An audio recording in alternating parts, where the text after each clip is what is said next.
हाय, मैं हूं गरिमा। फिल्मबाजी में आज हम बात करेंगे स्ट्रेंजर थिंग्स 5 की। इसके अलावा रणबीर कपूर ने रामायण की वजह से संजय लीला भंसाली से क्या रिक्वेस्ट की है वो भी आपको बताएंगे। साथ ही धनुष और कृति सेनन की तेरे इश्क में की एडवांस बुकिंग से जुड़ा अपडेट भी देंगे।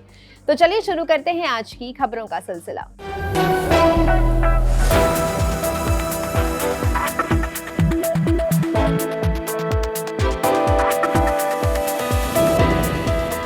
स्ट्रेंजर थिंग्स सीजन 5 देखने के लिए नेटफ्लिक्स चलाया और नहीं चला। मेरे साथ भी यही हुआ था। स्ट्रेंजर थिंग्स 5 के आते ही नेटफ्लिक्स डाउन हो गया और स्क्रीन पर दिखने लगा एरर NSES 500। और ये सिर्फ इंडिया में ही नहीं हुआ है। डाउन डिटेक्टर के मुताबिक सिर्फ अमेरिका में ही लगभग 15,000 से ज्यादा यूजर्स ने इस एरर की शिकायत की है।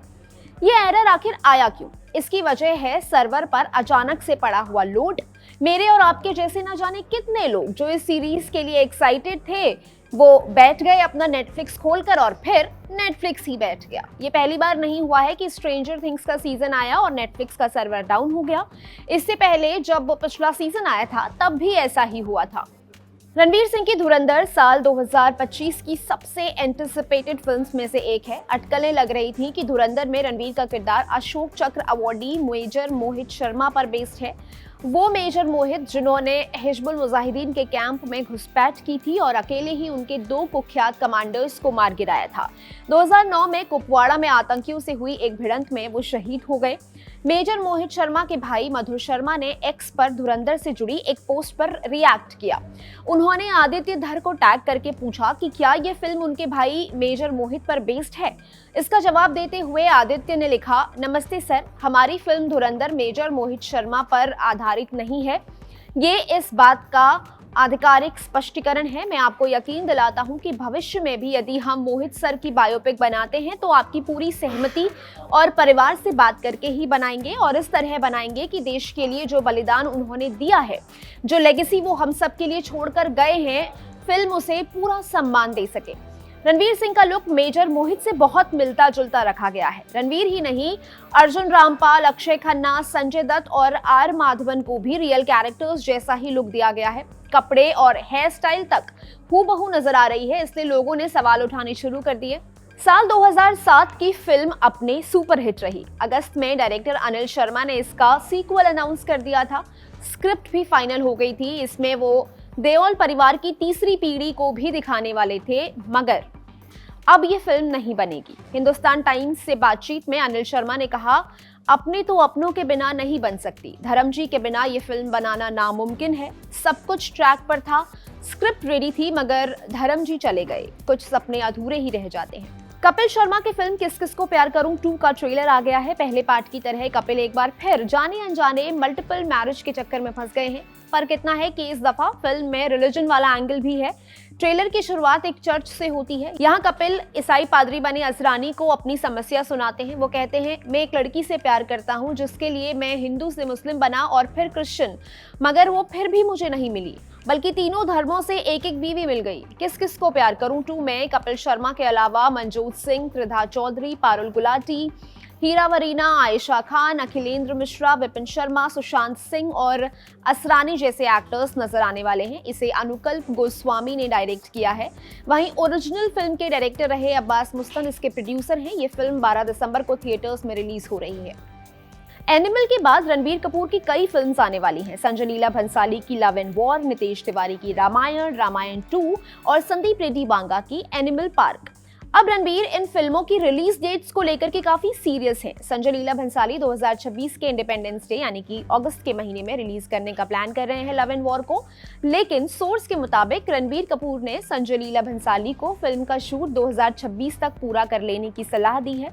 वो चाहते हैं कि लव एंड वॉर और रामायण में कम से कम 4 महीने का गैप रहे, क्योंकि रामायण की रिलीज डेट को नहीं बदला जा सकता है। इसलिए उन्होंने भंसाली से लव एंड वॉर को जून 2026 में रिलीज करने की रिक्वेस्ट की है। आर्यन खान की web series Bads of Bollywood के बाद IRS अधिकारी समीर वानखेड़े ने 2 करोड़ का मानहानि का मुकदमा दर्ज किया था और शो पर बैन की मांग की थी।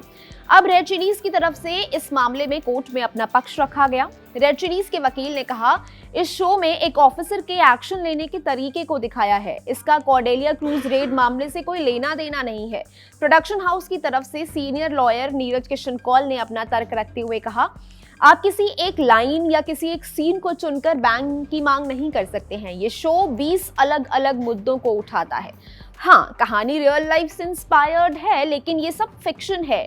ये कॉर्डेलिया क्रूज केस की डॉक्यूमेंट्री नहीं है। बॉक्स ऑफिस वर्ल्ड वाइड की रिपोर्ट के मुताबिक डायरेक्टर कोरताला शिवा देवरा पार्ट 2 की स्क्रिप्ट पर दोबारा काम कर रहे हैं। खबर है कि जूनियर एनटीआर को फिल्म की स्क्रिप्ट पसंद नहीं आई है। उनका कहना है कि कहानी सही से लैंड नहीं कर रही है और फोर्स्ड लग रही है। इन खबरों को लेकर हालांकि कोई आधिकारिक कंफर्मेशन नहीं आया, इसलिए कड़क इसकी पुष्टि नहीं करता है। 2024 में आई देवरा पार्ट 1 ने बॉक्स ऑफिस पर ठीक ठाक परफॉर्म किया था। फिल्म में जूनियर एनटीआर के साथ जानवी कपूर और सैफ अली खान ने काम किया है। जॉन अब्राहम का एक फोटो सोशल मीडिया पर खूब वायरल हो रहा है। इसमें वो पुलिस की वर्दी में रेलवे स्टेशन पर खड़े नजर आ रहे हैं। इसे देखकर लोग अंदाजा लगा रहे हैं कि जॉन ने farmer Mumbai police commissioner Rakesh Maria की बायोपिक का शूट शुरू कर दिया है। फिल्म को रोहित शेट्टी डायरेक्ट कर रहे हैं। 24 नवंबर को वेटरन एक्टर धर्मेंद्र का निधन हो गया। उनके निधन के 3 दिन बाद हेमा मालिनी ने सोशल मीडिया पर उनके साथ एक तस्वीर शेयर करते हुए पोस्ट लिखा। उन्होंने लिखा, धर्म जी मेरे लिए वो बहुत कुछ थे।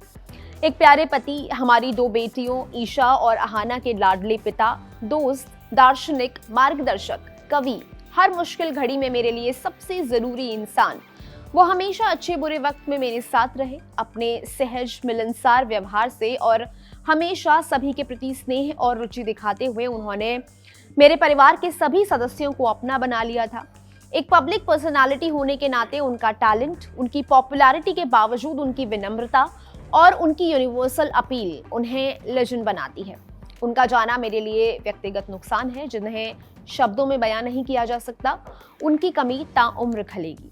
धर्मेंद्र का निधन 89 साल की उम्र में हुआ। वो लंबे समय से बीमार थे। डायरेक्टर अनिल शर्मा ने उनके आखिरी दिनों को याद किया। विकी लालवानी को दिए इंटरव्यू में उन्होंने कहा, मैं उनके घर गया था। वो रिकवर कर चुके थे। वो अपनी आंखें खोलते और अपना हाथ भी हिलाते थे। वो ठीक हो रहे थे। डॉक्टर्स कह रहे थे कि धर्म जी बहुत स्ट्रॉन्ग आदमी हैं। आगे उन्होंने कहा, डॉक्टर्स का कहना था कि वो जल्द ही ठीक हो जाएंगे। हम सबको लगा था कि 8 दिसंबर को हम सब उनका जन्मदिन सेलिब्रेट करेंगे। बॉलीवुड हंगामा की रिपोर्ट में बताया गया है कि रणवीर सिंह की धुरंधर के पहले पार्ट की लंबाई 3 घंटे 32 मिनट की होगी। हालांकि अभी ये फिल्म सेंसर बोर्ड के पास है, लेकिन अगर इसकी लंबाई इतनी ही रहती है तो धुरंधर भारतीय सिनेमा की सबसे लंबी फिल्मों की लिस्ट में शामिल हो जाएगी। अभी तक बॉलीवुड की सबसे लंबी फिल्म होने का टैग आशुतोष गवारिकर की जोधा अकबर के नाम है। ये फिल्म 3 घंटे 34 मिनट लंबी थी। धनुष और कृति सेनन की फिल्म तेरे इश्क में 28 नवंबर को थिएटर्स में रिलीज हो जाएगी। एडवांस बुकिंग में पहले दिन के लिए 3 करोड़ 14 लाख रुपए की टिकट्स इस फिल्म ने बेच डाली हैं। सेक्निल्क के आंकड़ों के मुताबिक देश भर में अब तक तेरे इश्क में की 1,21,000 टिकट्स बिक चुकी हैं। हिंदी वर्जन की 1,10,658 टिकट्स और तमिल वर्जन के लिए 10,779 टिकट्स बिक चुकी हैं। इससे फिल्म ने 2 करोड़ 88 लाख रुपए कमा लिए हैं। अगर ब्लॉक्ड सीट्स को मिला लें तो इस खबर को आप तक पहुंचाए जाने तक ये आंकड़ा 5 करोड़ 78 लाख रुपए तक पहुंच गया है। ब्लॉक्ड सीट्स क्या होती हैं? ये वो सीट्स हैं जिन्हें ऑनलाइन बुक नहीं किया जा सकता, उसे ऑन स्पॉट बुकिंग के लिए रखा गया है या किन्हीं दूसरी वजहों से ऑनलाइन अवेलेबल नहीं करवाया गया है। अब बारी आज के फिल्म रिकमेंडेशन की। आज आप एक मराठी फिल्म देखिए, नाम है देवराई। पागलपन को एक डिसेबिलिटी के तौर पर बहुत बार देखा दिखाया गया है, लेकिन उस मनोदशा के अंदर उतरकर देखने की ईमानदाराना कोशिशें कितनी बार हुई हैं। देवराई ऐसी ही एक बेहद ईमानदार कोशिश है, इतनी सच्ची कि आप उस छटपटाहट को महसूस कर पाते हैं।